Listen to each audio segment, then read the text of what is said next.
Hey YouTube, John Dag, JD Construction here. You've been following the videos of my Axanthic Soolie. We caught her ovulating and then we also caught her laying. This is her all coiled up on her clutch of eggs. You'll have to excuse the video setup. It's a one-man show here today, so we've got it set up on a tripod. And I'm going to see if I can go through and show you guys how I pull her off her eggs and put her eggs into an egg box that go in the incubator. She's usually pretty docile, but you always want to go back and around the snake to make sure that they're not going to bite you.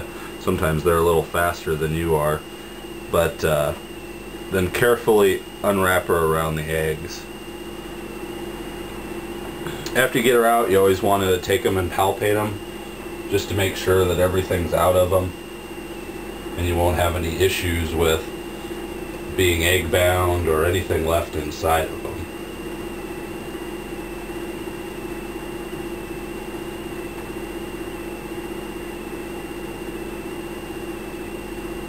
Yep, and I think we're okay. I'm going to put her in a transition cage. Just something to hold on to her so she isn't in the way. And then we can take a look at these eggs. It looks like we did pretty good. 1, 2, 3, 4, 5, 6, 7. And then we got this little guy here, 8. So we did get a slug. That's actually her first slug, believe it or not.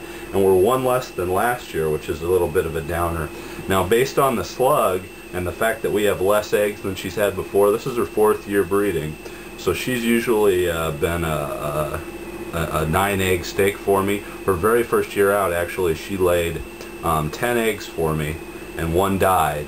And then the 2 years after that, it was 9, all good. So this year we've got 8 with a slug. Now, something a lot of people don't know is that the eggs develop asynchronously. The follicles do. Basically, what that means is they develop independent of each other. They're mutually exclusive. So some might be further along in development than others.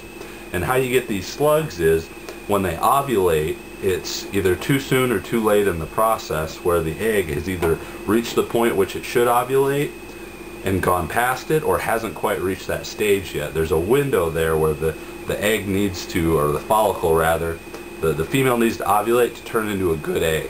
So if you get her to ovulate too soon or too late, then you end up with slugs or possibly reabsorptions if it gets along too far, which might have been the case with the 9th follicle in here, or 10th too. Maybe that's she's been a 10 follicle snake the entire time.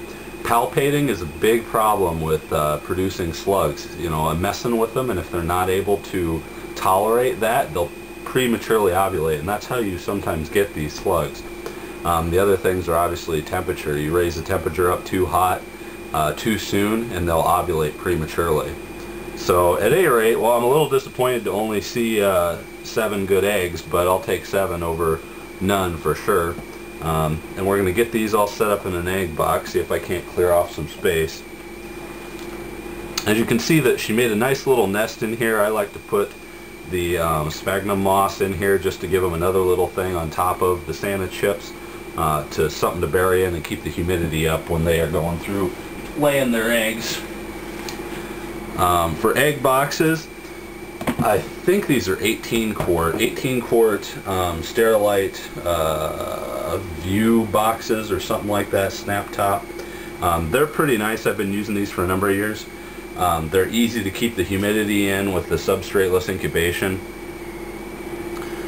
but they are kind of big. They're a little overkill, I think, for what you do most of the time. So I actually switched and did some 6-quart tubs this year. I don't mind them. They're okay for the smaller clutches. I could actually probably fit this one in that. The eggs are kind of big, but regardless, they seem a little small and they don't seal as well because I use the press and seal on top of them to keep them sealed. So now we've got the clutch all weighed. We got the female weighed. Went through and filled out a clutch card. This basically has all the information I'm going to need to update my webpage. If you haven't checked that out already, please do.